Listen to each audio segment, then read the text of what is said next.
Sa makulay, maingay at magulong mga eskinita ng Divisoria, may mga kapatid tayong sinusuyod ang bawat kalye para mangolekta ng basura. Basura na.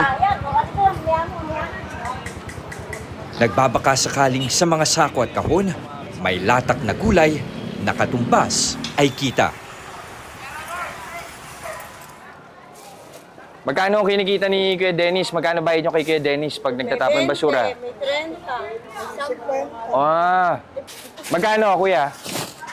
Magkano na sila? 20 lang po. 20. 25. Gawin mo, kasama ako eh. Magkano po ito? Uy, 30. Dinagdagan na ni ate. Salamat po. Saan tayo ngayon Kuya Dennis? Dito, boss sa Tabora. Maaga pa lang, nangangalakal na ng mga basura sa mga tindahan sa Divisoria si Dennis. Basura? Ginhawa para sa mga tinderong ayaw nang intindihin ang pagtapon ng basura. Si Dennis na kasi mag-iipon ito tsaka iaabot sa mga kolektor. Gano'ng kalayo yung iniikot mo? Dito lang po, hanggang dito sa dulo po, Madiradap. Oo. Labas ko dito na. Magkano na yung mahinang kita sa isang ikot mo? Ang ikot lang, malaki na ang kita ko yung mga 600? Ah, ganun. Pwede na. Sa daang pisong kinikita mo sa isang araw sa pangolekta ng basura, saan napupunta yun? 6. Kain po, maghapon. Sa aming pag-iikot ni Dennis, sa Mutsari ang aming nahakot. Di alintana ang dumi, lalo't may inaasam pala siyang basura. Gulay na, iba pinipili ng asawa ko. Ano, no? Nililinis niya. Yung gulay nililinis si Matitinupay, misis. matitino. Oo. Pagkatapos, ibebenta. Oo, yung ibenta niya.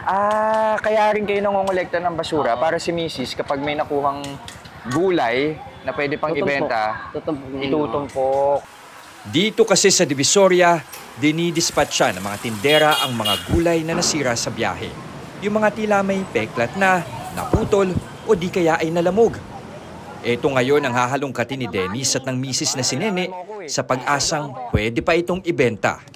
Pero hindi ba nagdududa yung mga bibili na kung malinis ba yung nakukuha Hindi nila? malinis naman po. Oo, lilinisin Hugasan nila naman talaga. Po, opo. Tapos sila naman, lulinisin na lang din Opo, nila hugasan bago na rin lutuin.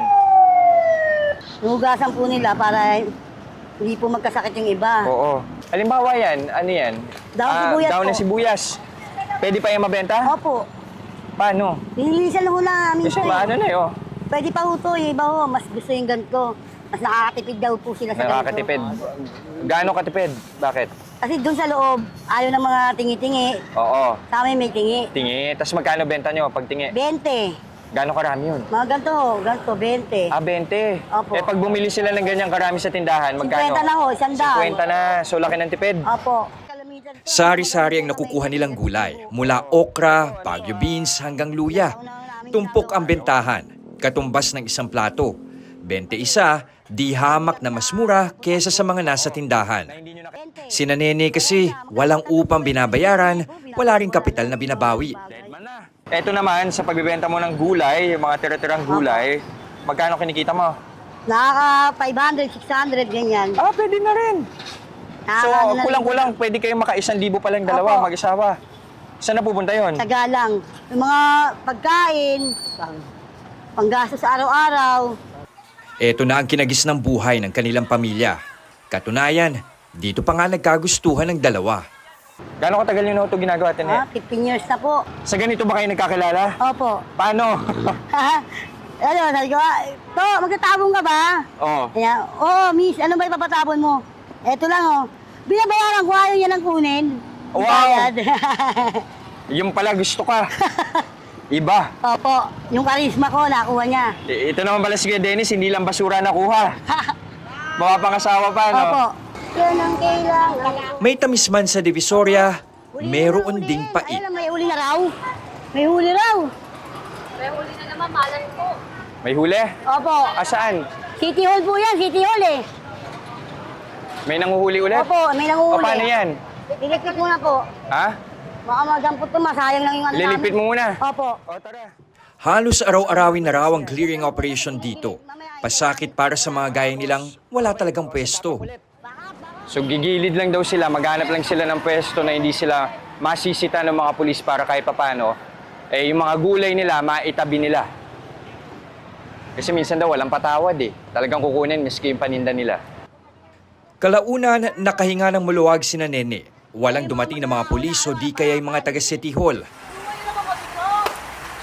Ang truck ng basura na mangongolekta ng nahakot ni Dennis dumating na rin. Ang kinitang 200 piso sa pag-iikot, makakaltasan pa pala. Kasi natapon ko muna po yun, magbabayad pa ako sa truck eh. Magkano babayad mo sa truck? Minsan 30 po. Bakit ka magbabayad sa truck? Pangonsuelo lang ba? Bakit pa konsuelo? Merienda, isa kasi ayaw nyo nang patapon pagka wala ano eh. Pero hindi lang ako nag-awad, marami pa. Mga may kariton. Bakit ganon? Ay, hindi ko nga po alam. Ang mga gaya ni Dennis, sunod-sunuran na lang daw sa ganitong kalakaran. Ang kariton na kanina'y umaapaw sa basura, ngayoy kanila ng pinaglatagan ng ibebentang gulay. Ikaw ba, Ate Nene, ano pang pangarap mo? Kaming dalawa, maayos namin yung sarili namin. Oo. Nakapagano ng bahay, sariling bahay. Sariling negosyo. Opo. Ano ba pangarap mo negosyo? Ganito rin po, makakakuha ng pwesto dyan, kahit maliit, para hindi kami napatakbo-takbo. Kaya ba? Sa kinikita nyo? Hindi naman po kaya eh. Mahirap? Mahirap po ang buhay ngayon. Pag minalas-malas ka pa nga po, mahuhuli ka pa rito eh. Oo. Makuha pa lahat ang tinda mo. Mahirap mangarap kapag ganitong pinagkakitaan. Apo. Ganon ba? Sobrang hirap. Dadaan na lang sa ngiti. Para kahit paano yung hirap. Hindi mo napapansin ang sobrang sakit ng buhay ng ating dinadanas. Kaya mo? Walang ngipin. Kahit walang ngipin.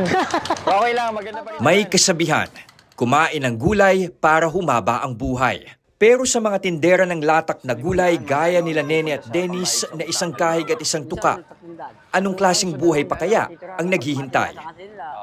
Jess de los Santos, mukha ng maliliit, isyong malalaki, dokumentado.